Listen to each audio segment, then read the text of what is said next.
2 बजे हमारी मीटिंग हुआ करती है।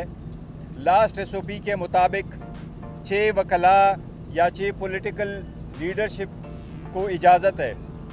आज जो हमारी मीटिंग हुई है, पहली मर्तबा जब से खान साहब को जेल में बंद किया हुआ है, हमारे और खान साहब के दरमियान मुलाकात आज ऐसे कमरे में करवाई गई जिसमें आज शीशे लगाएं ताकि हम करीब से होकर की बात ना कर सकें।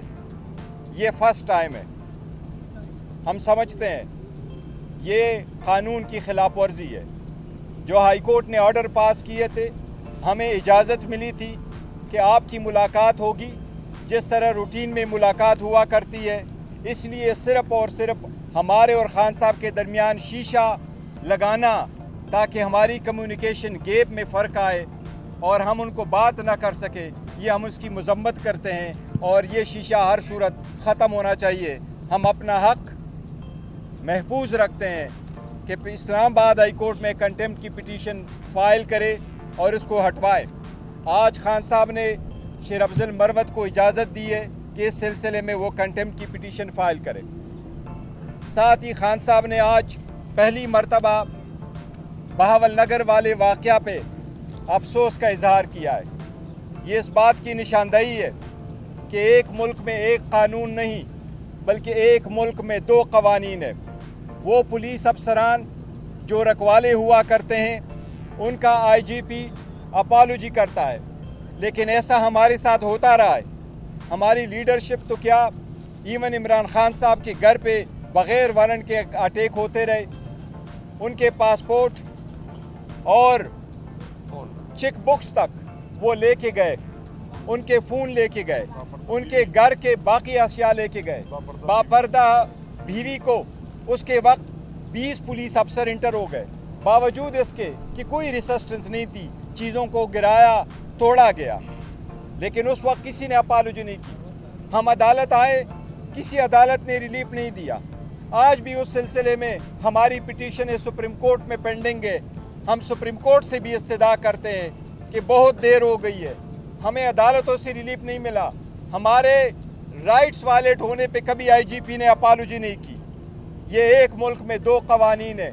इसका नतीजा यही है कि जिसके पास इख्तियार है वो जो कुछ करे वो राइट है, माइट इज़ राइट।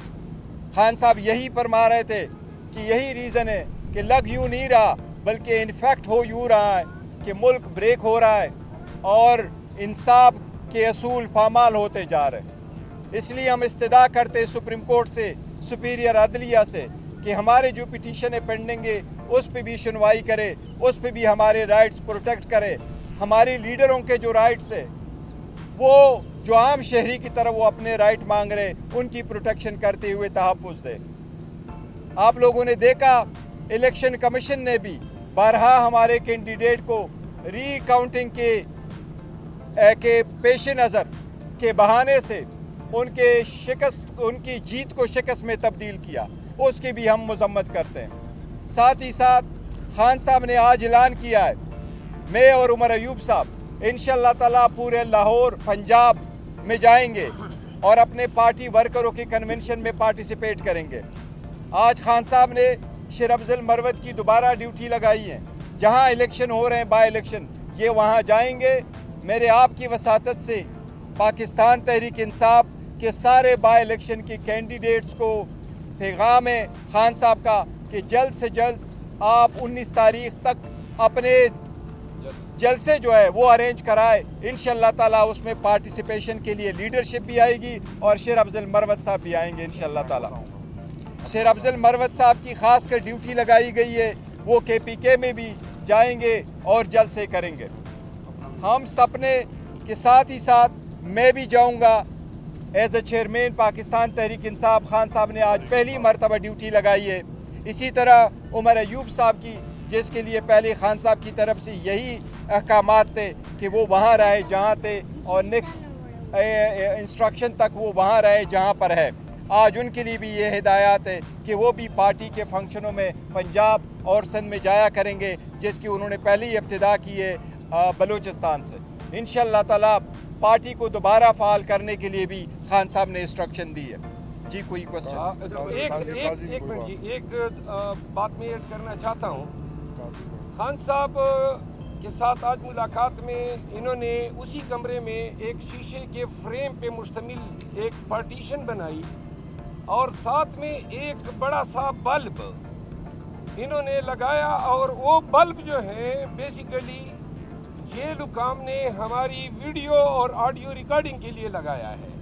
وہ بلب جو ہے ہمیں اجازت نہیں تھی کہ ہم اس بلب کو چیک کرتے، کیونکہ یہ ایک نیا بلب لگایا ہے اور آلریڈی کمرے میں روشنی تھی۔ ایسے بلب جو ہیں وہ جاسوسی کے لیے استعمال ہوتے ہیں۔ اسلام آباد ہائی کورٹ نے باقاعدہ ڈائریکشن دی تھی جیل حکام کو کہ خان صاحب کے ساتھ جب بھی وکلاء کی ملاقات ہوگی کوئی جیل کا بندہ نہیں بیٹھے گا۔ آج پھر انہوں نے اس حکم کو پامال کیا، جیل حکام بیٹھے ہوئے تھے، انہوں نے اس آرڈر کو جو ہے بالکل جوتی کی نوک پہ رکھا۔ اس کے علاوہ یہ جو پارٹیشن بنائی ہے اس کا واحد مقصد یہ ہے کہ جہاں پہ ہمارے درمیان کسر پسر ہوتی تھی وہ بھی ان کے کانوں تک پہنچے۔ ایک بات، دوسری بات، پنجاب کی قیادت سے میں گزارش کرتا ہوں کہ ہمارے پاس ہم آلریڈی تاخیر میں ہیں ضمنی الیکشن میں، اور 19 تاریخ تک ہمارے پاس 3 دن ہیں۔ ہمیں کسی بھی حلقے سے پروگرام نہیں آئے ہیں کہ کہاں پہ جلسہ کرنا ہے، تو لہذا جلد از جلد پارٹی سے رابطہ کریں تاکہ ہم فوراً پنجاب کے لیے پروگرام بنا سکیں۔ باول نگر کے میرا تو کوئی گلہ شکوہ نہیں تھا، گلہ شکوہ کوئی نہیں تھا۔ خان صاحب کو میں نے آگاہ کیا کہ بھائی وہ جو سوشل میڈیا ٹیم ہے وہ چونکہ آپ کی خواہش تھی میں نے ابنڈن کر دی ہے، اور دوسرا میں نے یہ بھی بتایا کہ پارٹی میں اگر کوئی میرے خلاف بیان بازی کرتا تھا تو میں نے یہ بھی اعلان کیا ہے کہ ان کو جواب بھی نہیں دے گا۔ خان نے اس کو سراہا ہے۔ اچھا، باول نگر واقعے پہ چیئرمین صاحب نے بڑا کیٹیگوریکلی خان صاحب کا پیغام آپ تک پہنچایا ہے۔ ایک اینگل اس میں اور خان صاحب نے فرمایا تھا جو آپ کے گوش گزار کرنا بڑا ضروری ہے۔ خان صاحب نے کہا ہے کہ پاکستان کے قانون کے مطابق اگر کسی کے خلاف کوئی ادارے کے خلاف کوئی ایکشن ہوتا ہے یا کسی شہری کے خلاف کوئی ادارہ کام کرتا ہے یا کوئی جرم سرزد ہوتا ہے تو عدالتیں اس کا فورم ہے۔ ہمیشہ عدالتوں میں باتیں جا کر ختم ہوا کرتی ہیں۔ اس طرح کبھی نہیں ہوا کہ اگر کسی کے خلاف کسی پولیس والے نے کوئی ایکشن لیا ہے تو وہ خود جا کر اس کو جا کے سبق سکھائے اور اس طرح کی مار پیٹ کرے اور پاکستان کے قانون کو ہاتھ میں لے لے۔ اس موقع پر انہوں نے کہا کہ قاضی فائز عیسیٰ صاحب کا یہ کام بنتا ہے کہ وہ کم از کم ہمیں تو انصاف نہیں دے رہے۔ تحریک انصاف کے لوگوں کے گھر ٹوٹے، لوگوں کے جہیز کے سامان اٹھائے گئے، اس پہ کسی کے کان پہ جونگ نہیں رکی۔ کم از کم ایک پولیس کے ادارے کو آپ کھڑے ہو کے انصاف دیں۔ اگر آپ انصاف دیں گے تو یہ معاشرہ اور یہ ملک قائم رہے گا، اور اگر اسی طرح سے بے انصافی رہی تو یہ ملک جو ہے وہ مزید گرتا جائے گا، اور ہمارا سب سے بڑا اس کا نقصان ہمارے معاشی نظام کے اوپر آئے گا جو پہلے سے گرتا جا رہا ہے۔ اگر معیشت ختم ہوگی تو یہ ملک جو ہے وہ خدا نخواستہ ملک کی جو سالمیت ہے اس کو خطرہ آئے گا۔ مزید حالات حاضرہ سے باخبر رہنے کے لیے ہمارے channel I point T V کو سبسکرائب کریں۔